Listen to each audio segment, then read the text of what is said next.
Good afternoon, collectors and friends. Thank you so much for tuning in to our 65th episode of Trading Card Therapy. If you enjoy this podcast on YouTube, please make sure you subscribe to my YouTube channel, Just Collect. If you enjoy this podcast on Apple or Spotify or any of those other types of platforms, it would mean a lot to me if you would rate my podcast and our show. Thanks so much. So as I promised at the end of last week's episode, I had mentioned very briefly that I had recently purchased an unbelievable player collection of one of my favorite teams. So today, we're going to talk about what player collection that is. So for those that don't know me well or know which sports teams I generally cheer for, I'm going to talk about the major four sports, and within each sport, I'm going to tell you which team is my favorite. And then we'll let you guess for a moment or ponder which team you think it is I'm referring to and which player collection you think I recently purchased. So in baseball, which of course is the first sport that I grew up knowing about and loving, my favorite team is the New York Yankees. In football, unfortunately, my favorite team is the New York Jets. In hockey, and I'm choosing hockey for a reason because I follow along with the New York teams and the other sports. In hockey, I like the New York Rangers. In basketball, I grew up a Boston Celtics fan. And the reason that I grew up a Boston Celtics fan is honestly beyond anything that I know or can explain, other than there was very few teams on in the NBA when I was growing up watching the NBA. And one of those teams was the Celtics. And I really took to Bird, McHale, the Parish, and just really, liked that team and cheered for them for a long while and still do to this day. So go Celts. Hopefully they'll win the Eastern Conference and then ultimately the NBA championship this year. So I do cheer for or follow other sports like golf, like tennis, like I like Alcaraz. But in this case, we're talking about team sports and a certain player collection that I bought from one of my favorite teams. So I'll tell you who it's not. And it's not the New York Jets. And if you're talking about the New York Jets, my favorite player of all time is Al Toon. So it'd be really cool if it was an Al Toon collection. I don't know how much that would be worth because I don't know how many different cards Al Toon actually has, but he was my favorite Jet growing up. And it is also not a player collection from anyone from the New York Rangers. So that just leaves two sports. Well, seeing as how this team is red hot, we won't make you wait until I get through the other sports. This player is from the New York Yankees, and the Yankees have been on fire of late. In fact, this particular player, yep, that's right, is not a vintage New York Yankee that I purchased a collection from or of. It is a modern player, not only a modern New York Yankee, but someone who's currently on the team and has just been on an unbelievable tear. So I pause specifically so that if you want to take a moment to guess, at this point, you probably can guess. It's either Juan Soto, who I think hit 2 dingers in last night's game, or Aaron Judge. And as much as I hope the Yankees sign Juan Soto, he hasn't been a Yankee for long. Aaron Judge was born and bred to be a Yankee. And when the opportunity presented itself to my company, Just Collect, to purchase such an extensive, high-grade rookie card and graded collection of Aaron Judge cards and nothing else other than Aaron Judge, candidly, when I first looked at it and heard about it, I said, oh, well, we're probably going to, check it out, but I don't know if we're going to be able to pull it off because, we're vintage guys here at Just Collect mainly. But we know how to value graded collections. And in particular, of course, I have a fondness of Aaron Judge being a big Yankee fan.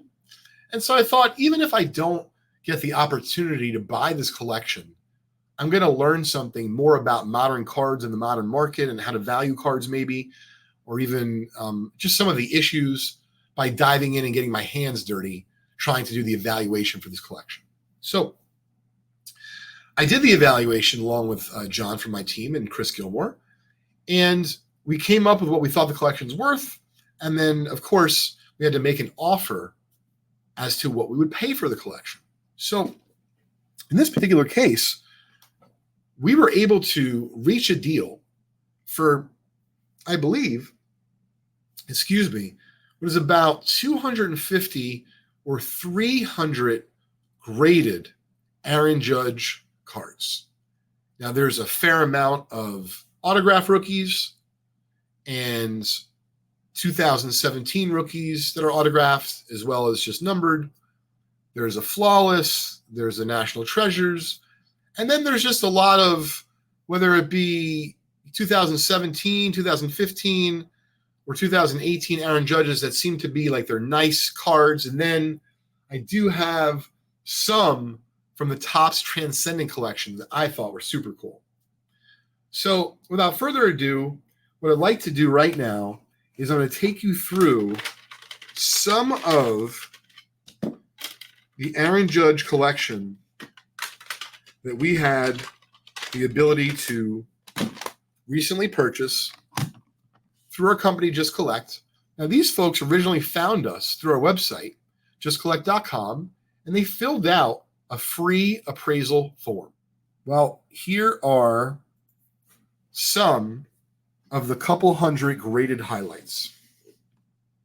So I'll do it like this. First up, 2017 Topps Gold Label Aaron Judge framed autograph PSA 10 with the RC logo right there. I know Topps Gold Label is a pretty popular product. And so I thought that was a really cool card to start off with. For those of you that are just listening to this on Apple or Spotify or some other platform where you enjoy your podcast, if you'd like to physically see the cards I'm showing off right now or in any future episode, or watch any of my other older episodes of Trading Card Therapy, you can do that on my Just Collect YouTube channel. Next up is numbered of 99, 2017 Bowman's Best Green Refractor Autographed Rookie PSA 10.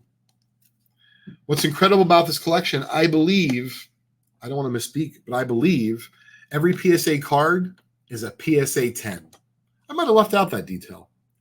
2017 Bowman Aaron Judge Rookie RC logo blue refractor, numbered of 125, PSA 10.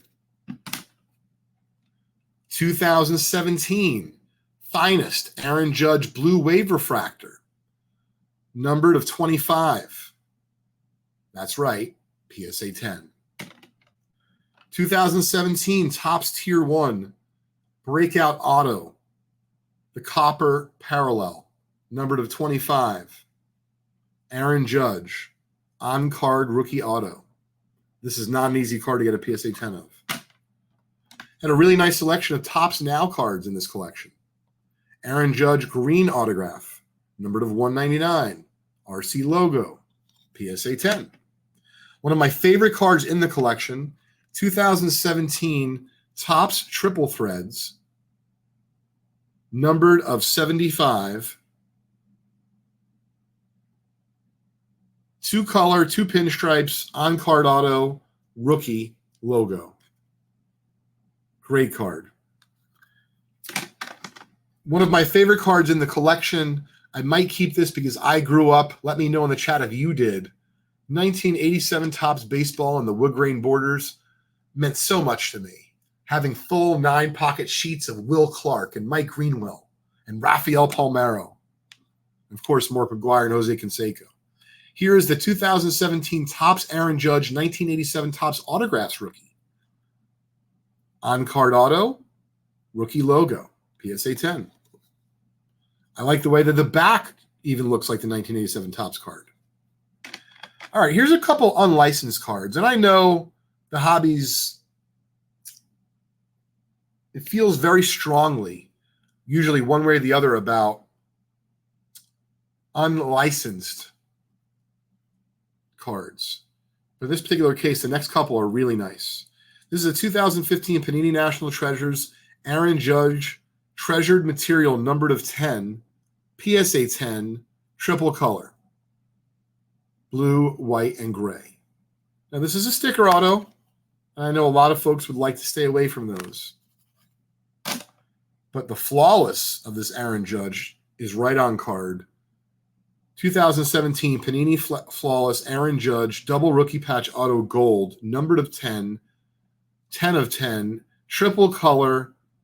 Just look how gorgeous this card is. And it is graded a PSA 10. This is one of my top 3 favorite cards in the collection, I think. Might be a keeper, even though unlicensed. All right. We're down to the last 3 judges I'm going to show off that are autographed. I'm going to show you some really cool Topps Transcendent Aaron Judges. Actually, let me show you those first, and then I'll show you a couple of the autos. So I don't know if this was every Aaron Judge in the 2017 Topps Transcendent collection, but he's got probably like 15 or 20 Topps Transcendent collection, Aaron Judge, Topps History, Aaron Judge. They're all rookies with rookie logos, and they're all numbered of 87 because that's how many sets Topps makes of these. And what's incredible is they're all graded PSA 10. And if you were a fan of Topps baseball cards like I was during this era, you know, the late 80s and 90s, I mean, like 1990 Topps, I love this style.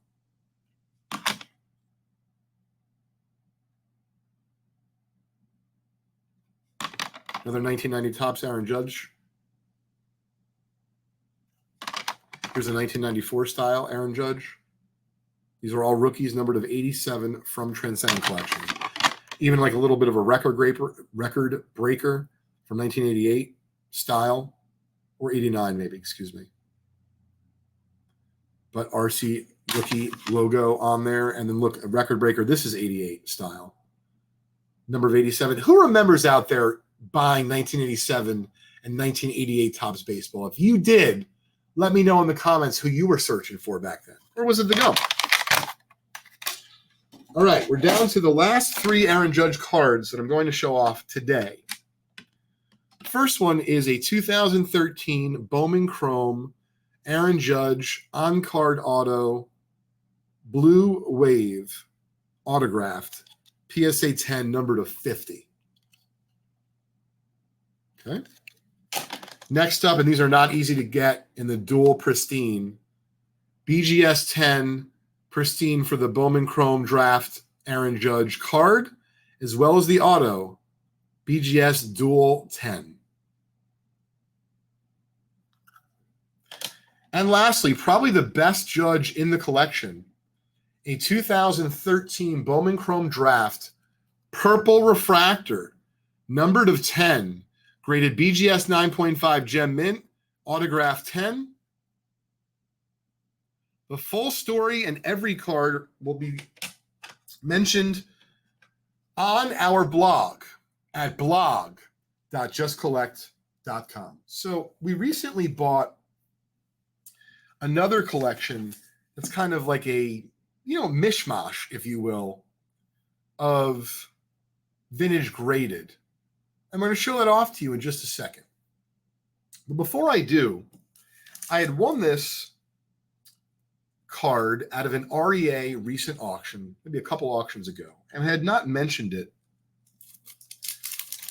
on Trading Card Therapy yet, or really posted about it at all on social media. And so when I first show you the card, you're going to be like, Leighton, why are you showing me a Joe Sewell 1933 Goudey, clearly an SGC low-grade holder, and I'm covering it for a reason. You'll see why in a second. It looks like it's been trounced and also maybe in someone's wallet for, 25 years potentially. So I bought this card, believe it or not, out of a recent REA auction. But I didn't buy it because of Joe Sewell. And I certainly didn't buy it because of the condition. I'm going to give you a moment to guess think about, ponder why you think I bought this recently out of their auction. Well, if you turn it over, on the back, it should be Joe Sewell. It is not. It is none other than the great one himself, George Herman Babe Ruth. Now, I'll admit, I don't generally collect errors. I don't often buy and sell error cards or variations that much. But I certainly can appreciate them. I appreciate the history that they hold of a more innocent time in 1933. And who knows how this one escaped. Maybe this one wasn't a pack. Maybe it was part of a printer's scrap that somehow escaped in the trash out of the Goudey Gum Company headquarters in Boston, where I'm going this weekend with my son for Memorial Day weekend. Well, I placed an initial bid. I really didn't know what the card would sell for. So, by the way, if you look at this now, it says upside down reverse Babe Ruth.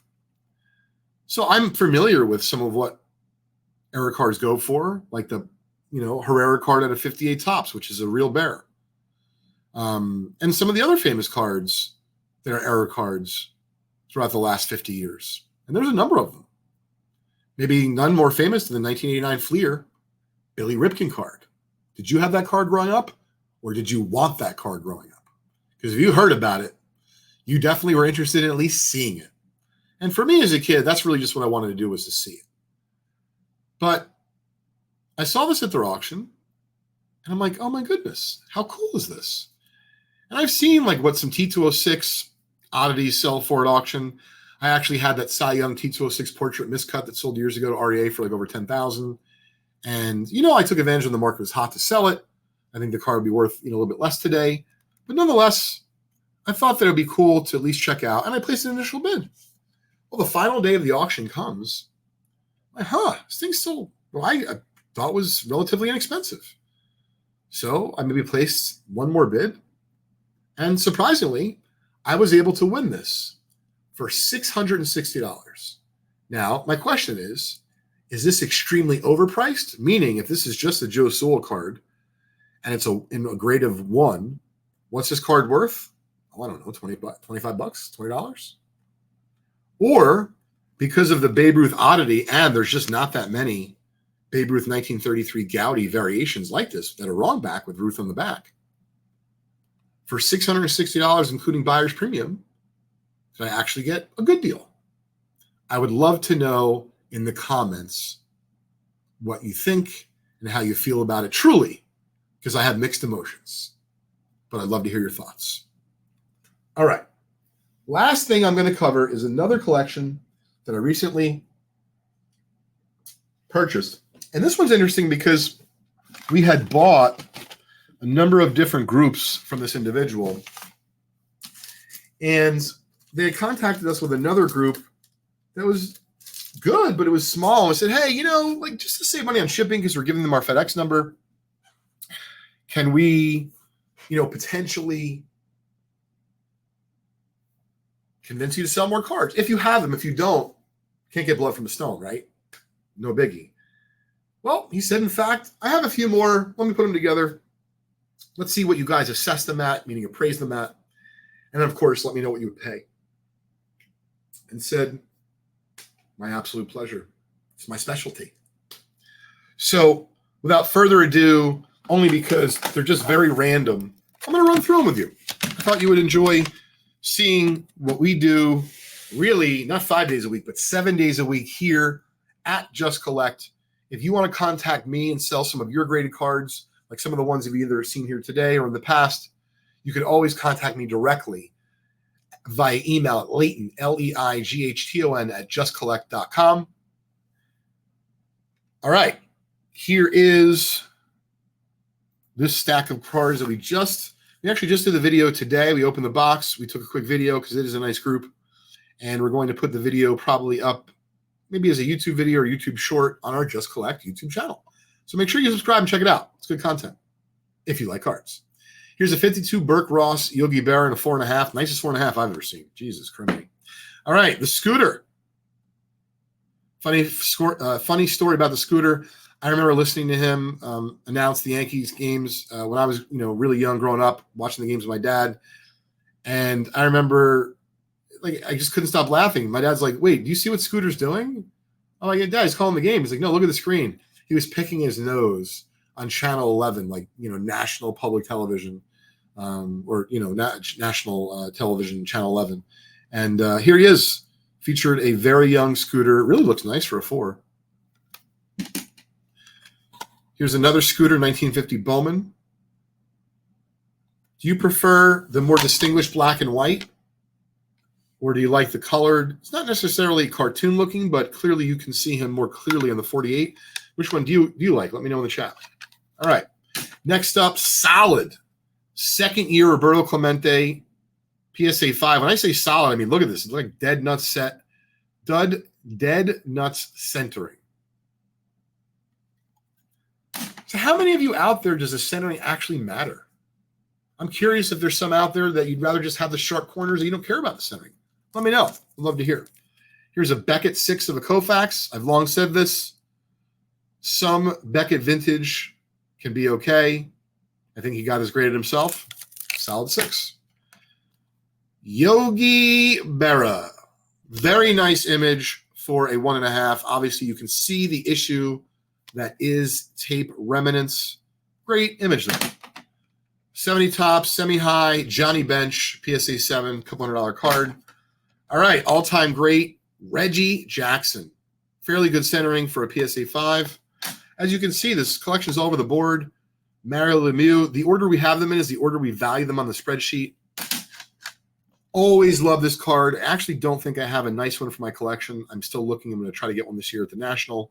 I'd like to get one that's centered. I'm not so much worried about the grade, even though I would like it to be higher grade. One of the best hitters of his era, not Hank Allen, Rod Carew rookie card. Clemente. 8 OC, even though I've seen much worse OC cards. This is a solid looking one, very sharp corners. All right. I checked this out just a few minutes ago before we went live. Curious of your opinion. Incredible eye appeal for a 1. Bring it to you just a little bit closer. Now you can see boop, a little bit of a tack hole, pinhole, etc. Here's the deal. I might be coming around on pinholes and tack holes. If you have a gorgeous card and you can spend a lot less money, by the way, I see the writing there. So, but regardless, it's still got great eye appeal. If you can spend a lot less money on an iconic card that you want for your PC, and it's got a pinhole or tack hole in a relatively unobtrusive place, would you consider it for your personal collection? Let me know your thoughts. Only BCCG card in the group, Jim Kelly USFL, Nolan Ryan, 70 tops high number, and a 5. Pete Rose rookie. I was a little disappointed when I saw this, not because of the Pete Rose rookie, because it was wickedly off-centered. And this card not only brings a premium, I mean, it sells for more when it's centered in the same grade, but it's just tougher to find. You can appreciate it much more. All right. Always a fan of any Hall of Famer from the 52 tops iconic landmark set. Well, there's one right there. Whitey Ford, one of the most iconic cards from the 53 top set, not named Mickey Mantle or Willie Mays. Can never get enough mid-grade 50s mantles. And if you didn't know, yes, we are buying any grade of Mickey Mantle, 50s or 60s, low, medium, or high. Yep, and another mantle. And another one. And another one. Was that DJ Khaled that says that? Maris rookie and a 5. Nice looking for a 5. Getting down to the last couple here. 57 Teddy Ball Game. Are his cards undervalued? I think they might be. Willie Mays. This is the grossest overgraded card, I believe, in the group. I think it looks more like a 4. A couple more Mickeys. 69 tops, the regular variation in yellow letters. 68 tops. 61 Fleer. Johnny Unitas. And that is all she wrote. So that is the last piece of card-related content that I'd like to share on today's episode of Trading Card Therapy. I hope that you enjoyed today's show. And if you did, make sure you check out our new show that drops every Friday afternoon on YouTube, Apple, Spotify, or wherever you enjoy your favorite podcasts. Have a great holiday weekend, everybody.